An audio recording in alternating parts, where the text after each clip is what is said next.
Hello guys and welcome to this video, and I want to continue my little pocket TTRPG solo box.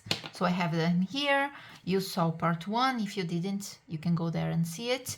I have all my items in here, and I was testing like things like this little cube to mark. And since then I got these tiny colorful little skulls,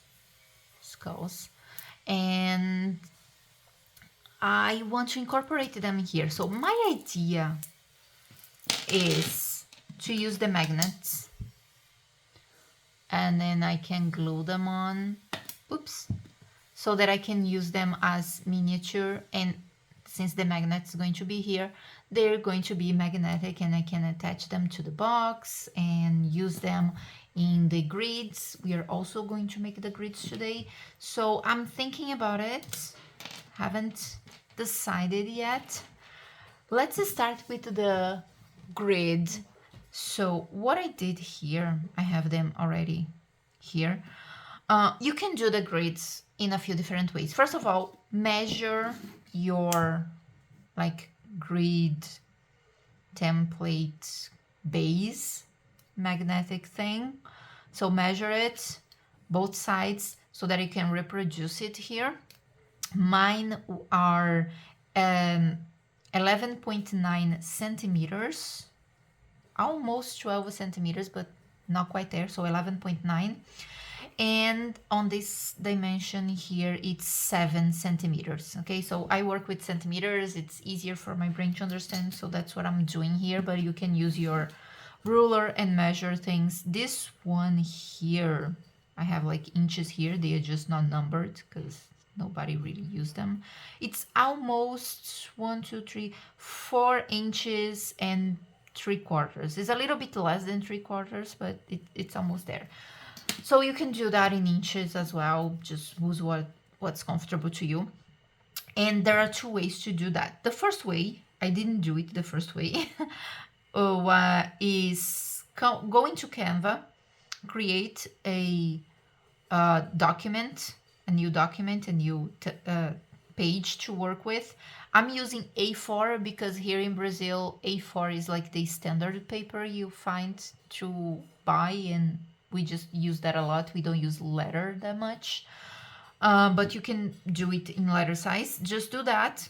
And we have here the settings in Canva, show rules and guides, and then you can drag these guidelines, and you can see here this little number on the side, this little number on the line actually. So depending on vertical or horizontal guideline, you're going to see this number, and you just drag it to the correct number you want.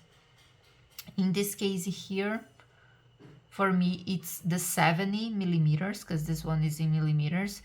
70 millimeters, which is the same as 7 centimeters. So I put this guide mark here, and this one is the 119 millimeters, which is the same as 11.9 centimeters. So I did that so that I would have the little template of the card size in here. And you can come into elements and choose line, and choose a line. Here it is. It goes into the middle of the page, and you can start building your grid, like duplicating and making them here. You can also look for a square grid, and you're going to have some options, so you can like insert one of them and like duplicate, put them side by side, and keep resizing things so that you have your grid. The same thing you can do for the hex grid. So just look for hex grid, and you're going to see less options, but you're going to see some. I like to use those little clusters in here so I can control better.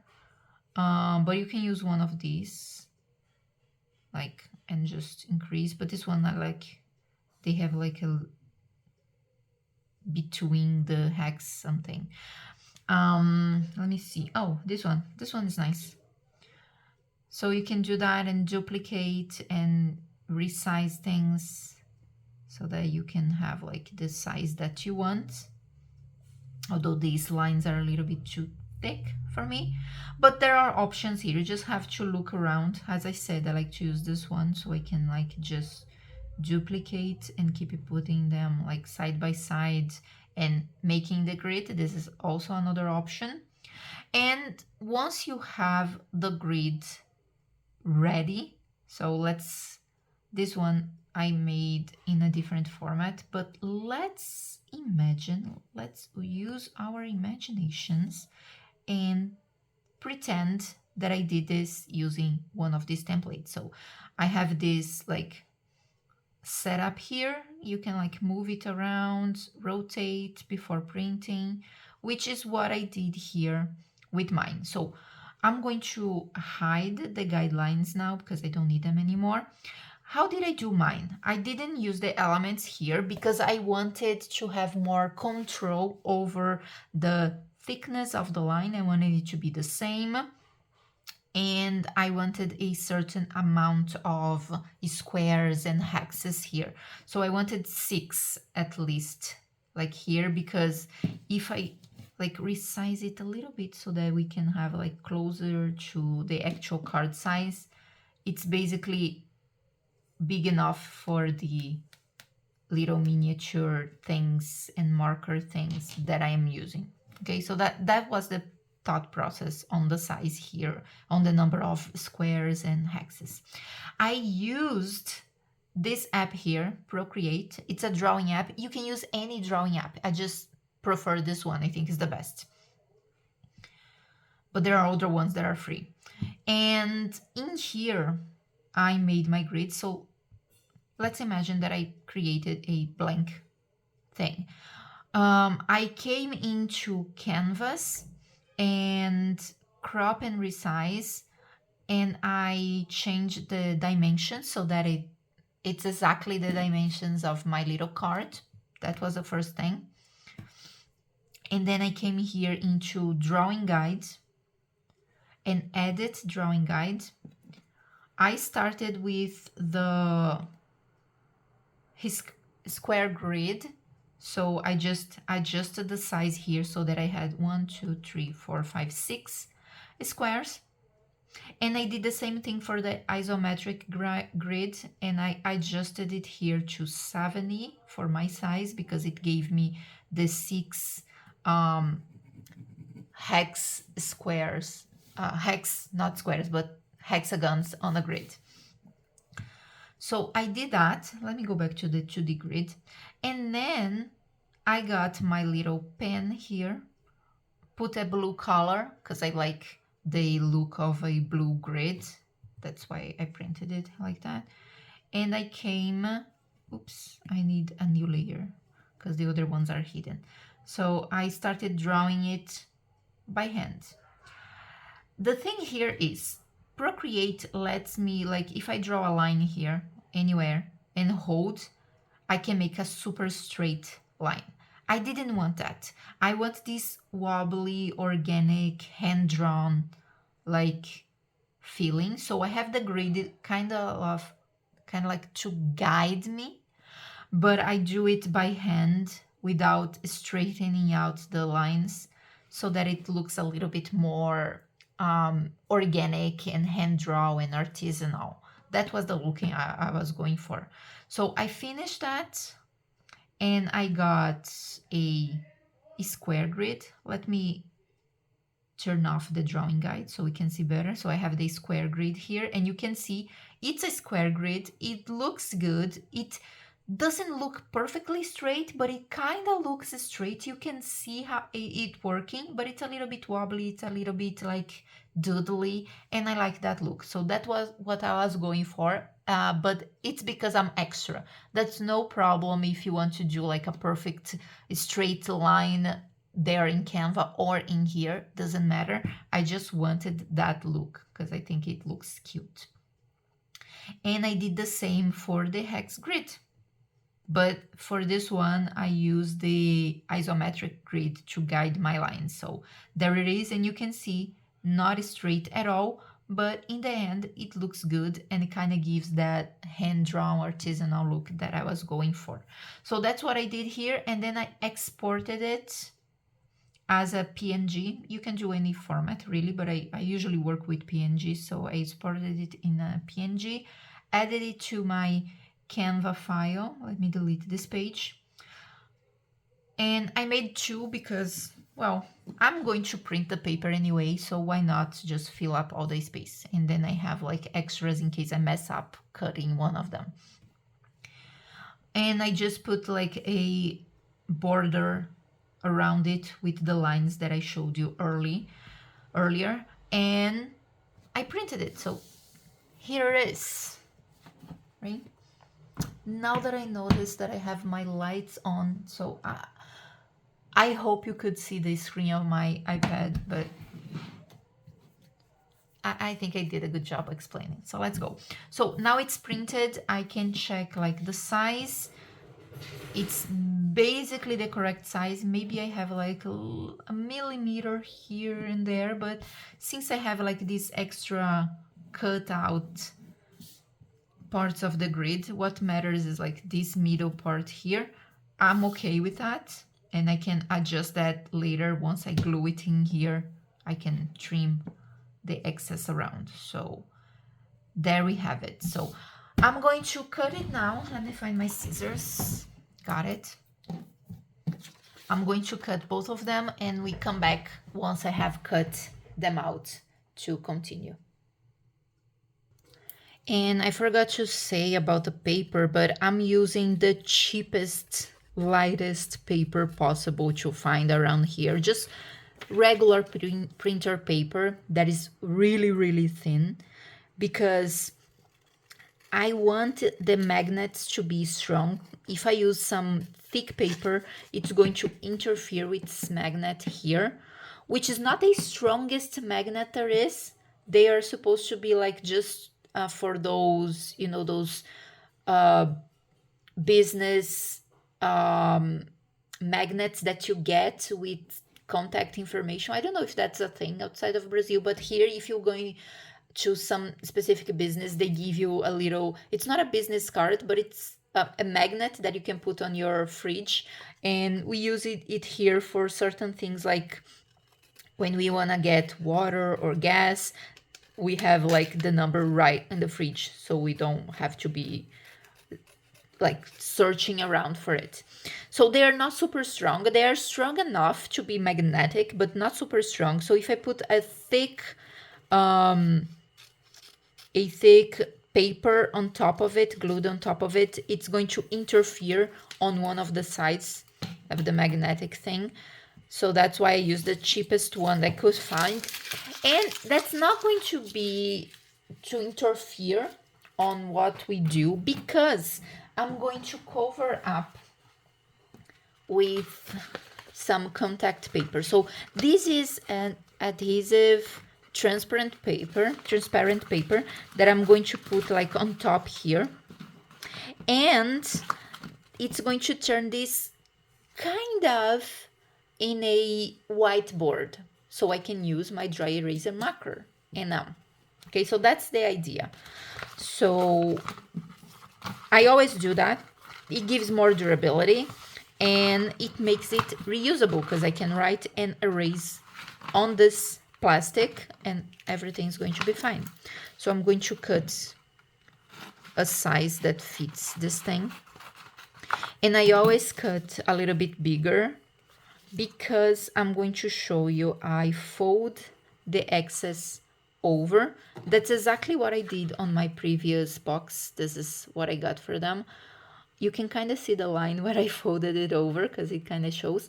But this was because if I decide to use a marker here and I forget to erase, or I use a permanent marker and I have to use alcohol to rub it off, I don't want the liquid to kind of seep into the cracks here and probably damage the paper. So I just folded it, and it becomes kind of waterproof. maybe. Let's use that term. I think that explains what I'm trying to say. So I always cut it a little bit bigger, and I'm going to do the same for this one.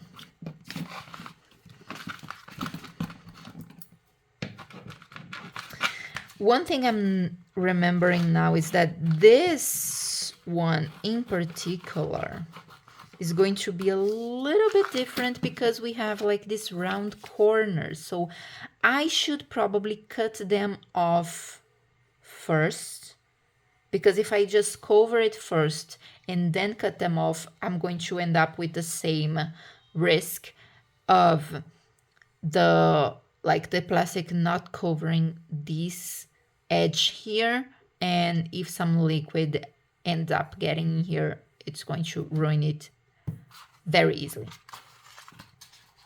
So I'm thinking about just cutting it out now, and I think it's the best idea. So let's do it. I am going for the middle here. Let me get my little pencil, wherever it is that I put it.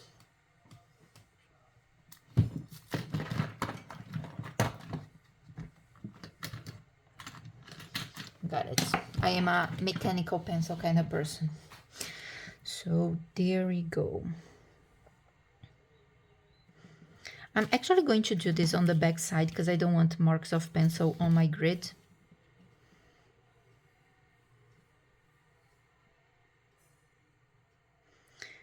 And it did print like a tiny bit over. So I'm going to just trace it all around. And I can now cut this excess out. The same thing I can do for this one. And since I did those by hand, I'm going to make sure to line up this thing with this thing and this thing with this thing, because maybe the roundness is a little bit different from one or the other and it's not going to fit perfectly. I should actually have done this like that, because that's how it's going to be glued. This stick side is going to be here, so that's a better compatibility of things, but it's pretty much the same. I'm just going to make sure I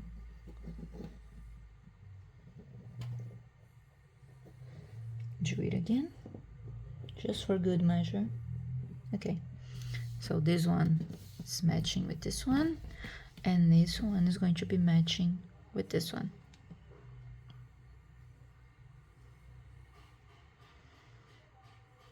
Yeah, see, this one doesn't show as much excess on the sides here as the other one showed, so it tells me that they are a tiny little bit different from each other, which it's okay, I don't mind, but on the like combination, it's better to put the correct one so that there are no excess parts to be adjusted later.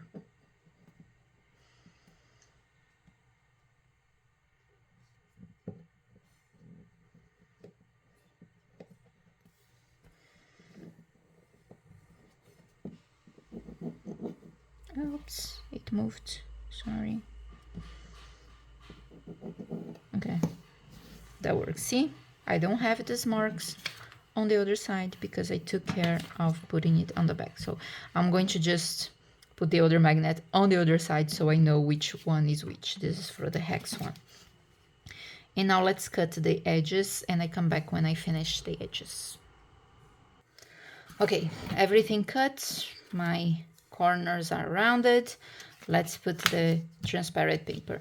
Let me get here in an angle that is going to help me, because these things can be really tricky. And I have a live recording from TikTok here in the channel that shows me messing it up because I was in the wrong angle for things. To do this, I usually get my materials. Let me put this one to the side. I get like the paper I want to cover up, which is going to be this side, the transparent thing, and a ruler. And what I do is I fold it a little bit so that I can kind of get the beginning of it out of there. And I have like this set up here, and I can kind of position it. Actually, this one is so small. I usually do like big pieces of paper, that I'm going to do it from the back here so that I can make sure I have space here on one side and all the others too. I'm going to do it like this. I need a little bit more space, so I'm going to take it off a little bit more. Okay, this is good. And now I can position it more or less in the middle. Does not have to be perfect because these sides are going to be folded up or back. Okay, and then I glue this, and now there's no going back. Okay, so what I do here is I'm going to position my ruler, get the little flap that is on the back, and I just pass it through so that I can, yeah, okay, yep, that worked. And as you can see, no bubbles and nothing wrong in the middle. Now, folding it back here so that I can have like that waterproof kind of property that I was talking about for this thing. We are going to have to fold the corners as well. So we're going to make some cuts in here to make sure that work. Okay, I'm not going to think that too much because I can always redo it if it goes terribly wrong, but I think that's going to work. So what I'm going to do is fold the corners first, and I'm going to do that by just cutting like around here and here.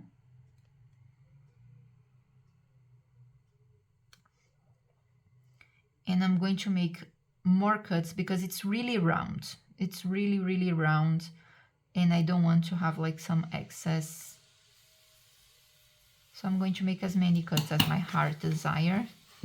And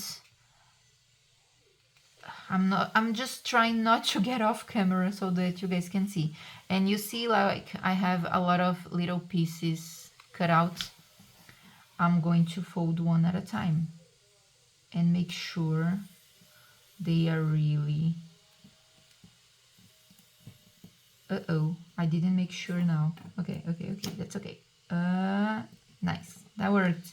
Okay, we saved it, that's okay. On this one now.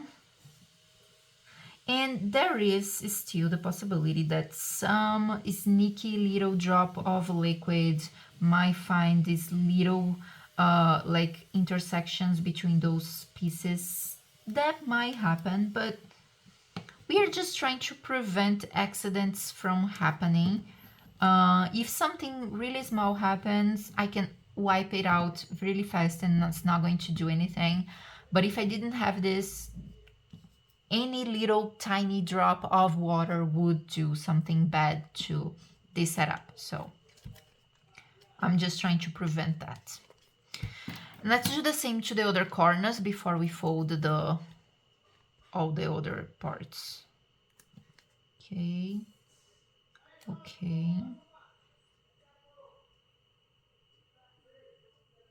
I mean, 3 or 4 cuts are enough. On it, let me do, yeah, using something to help you, like I'm trying to use the scissors now to get every individual piece, really helps. One drawback with this technique that I just decided on doing and that I'm just seeing now is when I fold, oh damn it, I did fold it wrong, but I can fix it. Sometimes you can fix it, sometimes the adhesive sticks so well to the paper that there's no coming back from it. Okay, one drawback is going to be that you see how I folded things here. One piece of plastic is on top of the other, so it's adding a little bit of volume to it. It's not a lot, but maybe once we glue into the magnet, we can kind of see a ghost of it, like I showed you in the other one. I don't know if you can see in the lights here. We kind of have a little ghost of the back folding thing. I don't know if you can actually see, but it's visible barely, so I don't mind it, but just to make sure you're aware of that. And let me do the same for the other corners, and I come back so we don't have to watch like minutes and minutes of me doing that. Just stopping by for a moment to show you another trick that I found covering the second one. The first one is already covered here, as you can see. And if I show it closer, you can see like the big pieces of plastic that I cut out on the corners here, sticking out. What I'm doing now is I rounded the corners before cutting the pieces that I'm going to then fold. So that's another way of preventing like those big ghost marks that are going to show up anyway. So you kind of make them look a little bit neater, maybe. So just wanted to show you that. Now I'm going to finish this one. Okay, back now, and this is what we have. It's a little bit like going up, but that's normal, just because the plastic is trying to like roll around again because it was rolled before I put it here. Okay, so now we're going to put them into their magnets. Okay, let me see. Yeah, this is it. Okay, this is a tricky part because the adhesive on these things is super, super, super strong. So once I take off this white part and stick this thing in, it's going to be like forever. It's going to be what it is. And so I have to be extra careful when placing it in the correct size. Okay, so just wanted to preface that. I'm going to do that off camera because that's going to take me a while to like line things up and make sure they are correct, gluing everything in. But that's what I'm doing now, and I have like both of them here. So I come back once they are done. Okay, got it. So if you turn around, yes, there is a little bit of inconsistency, but mostly it works, and I'm happy with that. So we are going to deal with that. And I have this one. This is not rustness. This type of metal, it doesn't really, I mean, it does rust, but this is paint from my not so great paint job.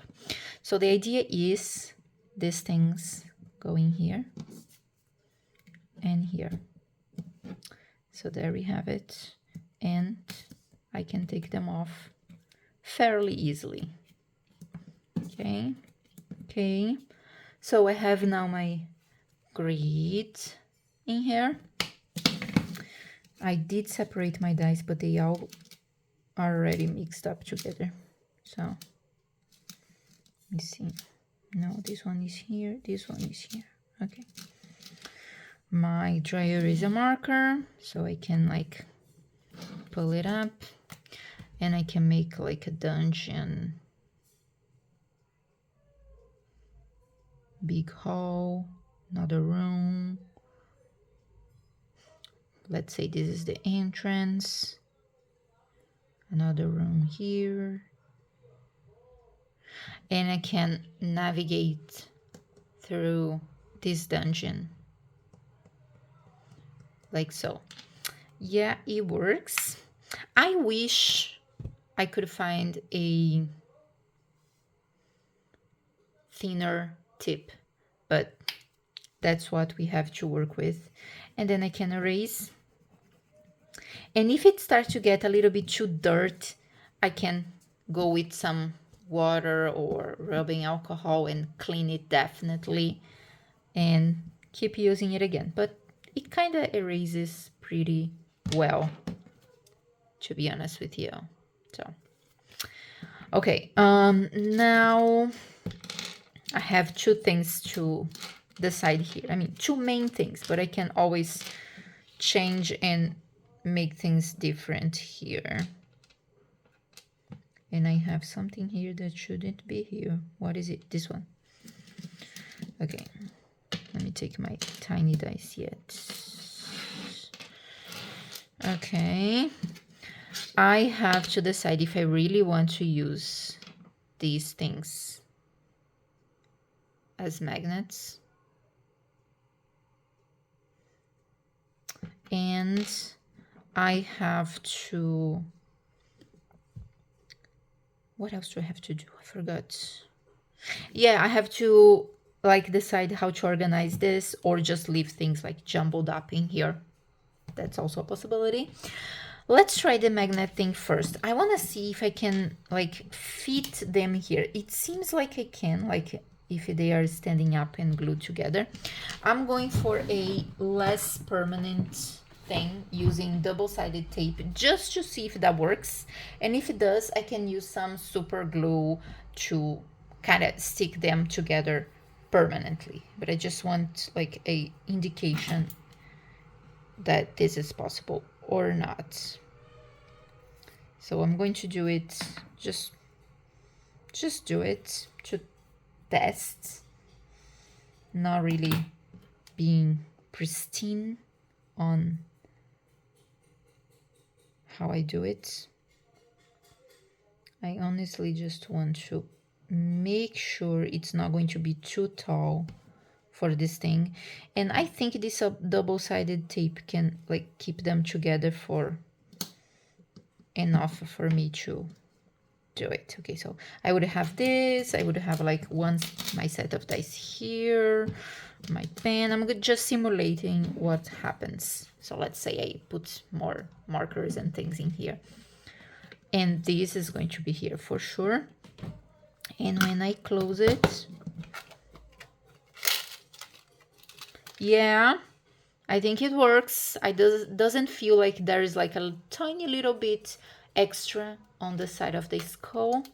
It closes very well. It stays like together. Sometimes if you put something that is a little bit taller than they should, you can feel like one side resisting to kind of close. Don't feel that. So I think we're good. And if I come back, it's still here, you know, like all together. This tape is quite good, but it's not like permanent. Maybe it's kind of permanent. I can use it if I like cut correctly and not just stick them together like I did here for testing. Maybe it's a less permanent solution so that I don't commit my little skulls and my magnets permanently to this project. I may change and do something else with them.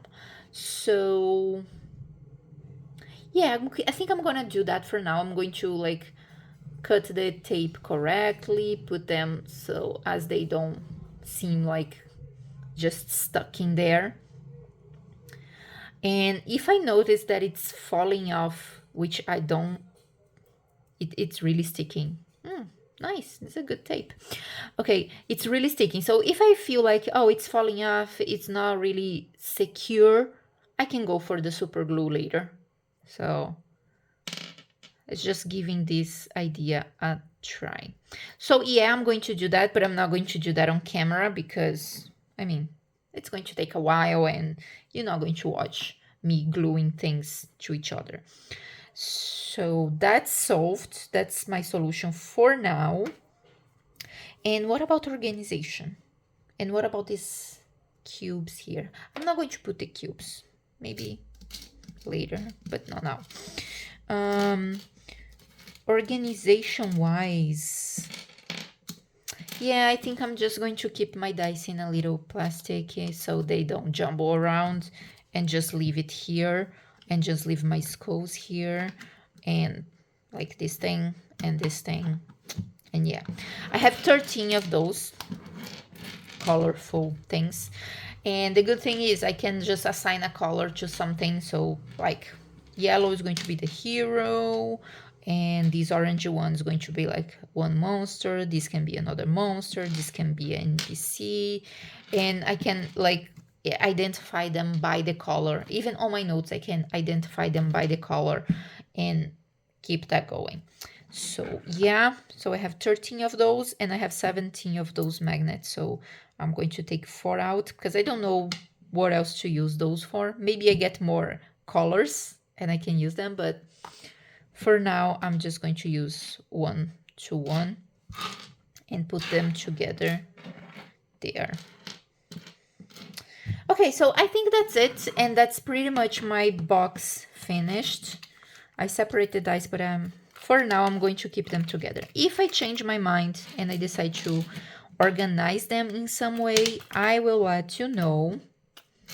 But for now, this is what I'm doing so that they stay like on their place and I don't have like that shake metal thing going on.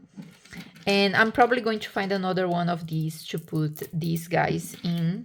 So also they don't do, you know, this. Because that's not fun to carry around.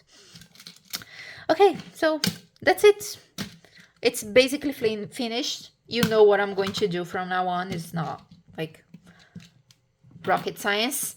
And I hope you liked it. If you do make something like this or similar or totally different, but you like the inspiration, share them. I am on like the major social media platforms, posting my little short videos and reels and all that stuff. The links are below in this video so you can check out, and you can tag me so I can see them. I would love to see them. Maybe you give me new ideas, or maybe you just made something totally different and cute and practical and fun, and I just want to see that.